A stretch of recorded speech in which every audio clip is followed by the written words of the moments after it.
사랑하는 성도 여러분, 3월 14일 화요일 새벽 만나에 오신 여러분 주님의 이름으로 환영하고 축복합니다. 오늘 우리에게 주시는 하나님의 말씀 보겠습니다.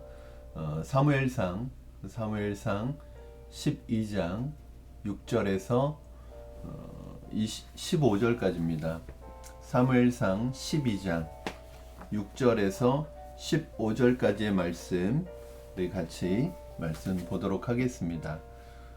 사무엘이 백성에게 이르되 모세와 아론을 세우시며 너희 조상들을 애굽 땅에서 인도하여 내신 이는 여호와시니 그런즉 가만히 서 있으라. 여호와께서 너희와 너희 조상들에게 행하신 모든 공의로운 일에 대하여 내가 여호와 앞에서 너희와 담론하리라. 야곱이 애굽에 들어간 후 너희 조상들이 여호와께 부르짖음에 여호와께서 모세와 아론을 보내사 그 두 사람으로 너희 조상들을 애굽에서 인도하여 내어 이곳에 살게 하셨으나 그들이 그들의 하나님 여호와를 잊은지라.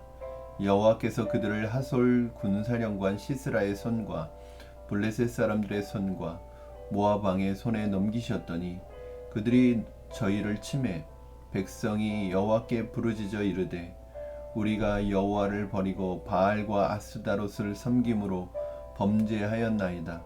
그러하오나 이제 우리를 원수들의 손에서 건져내소서.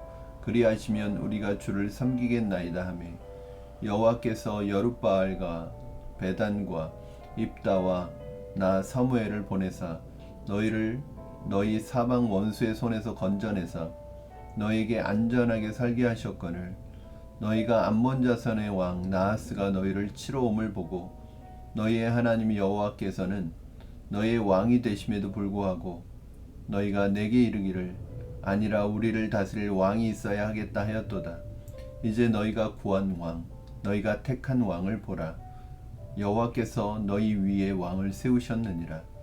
너희가 만일 여호와를 경외하여 그를 섬기며 그의 목소리를 듣고 여호와의 명령을 거역하지 아니하며 또 너희와 너희를 다스리는 왕이 너희 하나님 여호와를 따르면 좋겠지만은 너희가 만일 여호와의 목소리를 듣지 아니하고 여호와의 명령을 거역하면 여호와의 손이 너희의 조상들을 치신 것 같이 너희를 치실 것이라. 아멘. 제가 개인적으로 또 개인 기도 시간에 기도를 시작하기 전이나 또 기도하는 중에 부르는 찬양이 있습니다. 제가 참 오랫동안 좋아하고 즐겨 부르는 찬양인데 바로 그 찬양이 왕이신 나의 하나님이라는 찬양이죠. 왕이신 나의 하나님 내가 주를 높이고 영원히 주의 이름을 송축하리이다.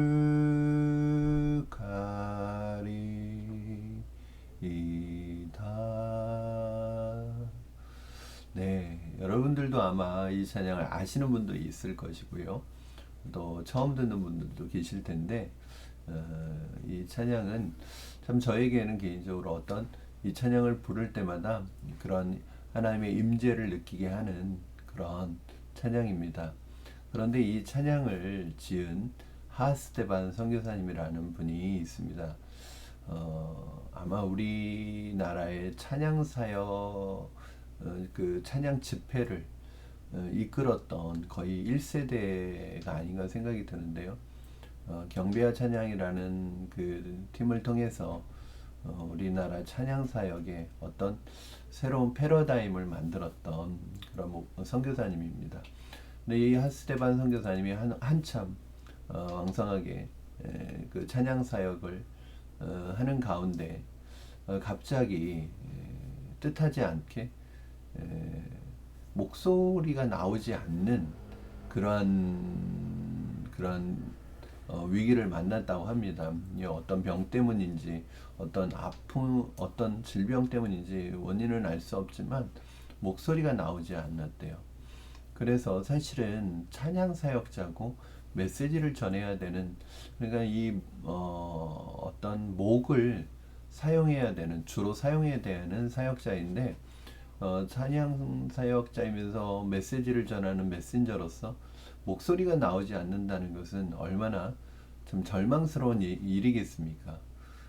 그 부분에 있어서 하나님의 부르심이 있다고 생각하고 그 사역을 해나가고 있고, 가장 왕성하게 그 사역을 해나가고 있을 때 목소리를 잃어버린 거죠. 그때 이 하스데반 선교사님이 절망 속에서 하나님 앞에 기도하였다고 합니다. 기도하면서 하나님께서 은혜를 주셨대요. 절망의 시간에 하나님 앞에 기도할 때 하나님이 은혜를 주시면서 이 하스데반 선교사님 마음에 그런 마음이 생겼다는 거예요. 그런 고백이 생겼다는 거예요. 하나님, 내가 목소리를 잃어버렸다고 해서 하나님을 찬양하지 못한다는 그런 절망 속에 빠져 있었지만, 그렇지 않습니다. 저는 목소리가 아니어도, 목소리를 잃어버려도 얼마든지 하나님을 찬양할 수 있습니다. 저는 하나님은 제가 목소리를 잃어버렸다고 해도 나의 왕이신 하나님을 나는 찬양할 것입니다. 주님은 나의 찬송을 받으시기에 합당하신 나의 왕이시기 때문입니다. 이런 고백을 하시게 되었습니다. 그때 작사 작곡해서 만든 노래가 바로 이 왕이신 나의 하나님이라는 노래입니다. 여러분은 어떠한 상황 속에서도 하나님이 나의 왕이심을, 왕되심을 인정하십니까? 오늘 본문은 사무엘의 고별 설교 중 전반부의 내용입니다. 사무엘은 이 설교에서 두 가지 이야기를 하고 있습니다. 첫 번째는 하나님께서 출애굽부터 지금까지 친히 이스라엘의 왕으로 다스리고 인도하셨다는 것입니다. 하나님께서는 오합지졸에 불과했던 이스라엘을 모세와 아론을 통해서 그 당시 최강대국이었던 이집트 제국, 애국으로부터 건져내시고 탈출시키셨습니다. 그리고 40년간의 광야 생활을 통해서 가나안 땅, 약속의 땅을 선물로 주셨습니다. 그런데 이 가나안 땅과 약속의 땅에 살아가던 이 이스라엘 백성들이 하나님을 잊어버리고 하나님의 은혜를 잊어버리고 그로 인해서 주변 나라들로부터 끊임없는 침략과 공격을 받기 시작합니다. 그때마다 하나님 앞에 부르짖고 하나님께 구하면 하나님께서 사사들을 세워서 그들을 구원해 주시고 그들을 압제와 억압으로부터 건져 주셨죠. 그런데 이스라엘 백성들이 이제 암몬 족속의 왕 나하스가 쳐들어왔을 때 그 위기 속에서 하나님 앞에 기도하지 않고 자신들에게 사사가 아닌 왕을 세워달라는 요구를 합니다. 이 문제의 본질이 다른 거죠. 사실은 문제의 본질은 뭐예요? 그들이 하나님을 잊은 거죠. 이 문제의 본질, 문제의 이유를 잘못 찾고 있는 거예요. 지금 이 상황이 자신들이 하나님을 잊었기 때문에 온 위기라는 것을 깨닫고 하나님 앞에 기도하고 하나님이 왕이신 하나님께 도움을 요청해야 되는데, 이 사람들은 그 문제의 본질을 짚어내지 못하고 오히려 이 문제를 어디에서 원인을 찾냐 하면 자신들에게 다른 나라와 같은 왕이 없었기 때문에 이러한 위기에 빠진다고 생각을 했던 것입니다. 사랑하는 여러분, 우리도 그렇습니다. 우리도 인생의 위기 앞에서 어려움이 올 때 내가 하나님 앞에서 내 자신을 돌아보고 내가 왕이신 하나님의 도우심을 구하는 것이 아니라 엉뚱한 데서 문제의 본질을 찾고 형식이나 방법의 문제를 찾는 것이 우리의 모습은 아닐까요? 그래서 하나님은 그들의 요구를 수용하셨고 그들에게 왕을 세워주셨습니다. 그러면서 아주 중요한 말씀을 하십니다. 우리 14절부터 15절입니다. 너희가 만일 여호와를 경외하여 그를 섬기며 그의 목소리를 듣고 여호와의 명령을 거역하지 아니하며 또 너희와 너희를 다스리는 왕이 너희의 하나님 여호와를 따르면 좋겠지만은 너희가 만일 여호와의 목소리를 듣지 아니하고 여호와의 명령을 거역하면 여호와의 손이 너희의 조상들을 치신 것 같이 너희를 치실 것이라. 즉 무슨 말씀이냐면 지금 이스라엘의 정치는 사사 제도에서 왕정 제도로 바뀌었다는 거예요. 그러나 사사 제도에서 왕정 제도로 바뀌었을지라도 여전히 이스라엘 백성과 이스라엘을 다스리는 이스라엘의 왕은 하나님이시라는 것을 말씀하고 있습니다. 그렇기 때문에 이스라엘 백성이나 이스라엘의 왕은 하나님의 말씀을 듣고 배워서 하나님의 말씀에 순종하는 삶을 살아갈 때 바로 이스라엘은 평안이 있는 것입니다. 이스라엘의 왕은 진짜 왕이신 하나님의 대리자로서 하나님의 뜻을 알고 그 뜻을 따라 나라를 다스려야 될 책임이 있었던 것이죠. 이스라엘엔 왕이 있었지만 사실은 진짜 왕은 하나님이시라는 것을 늘 기억하는 것, 이것이 바로 이스라엘 왕이 꼭 해야 되는 것입니다.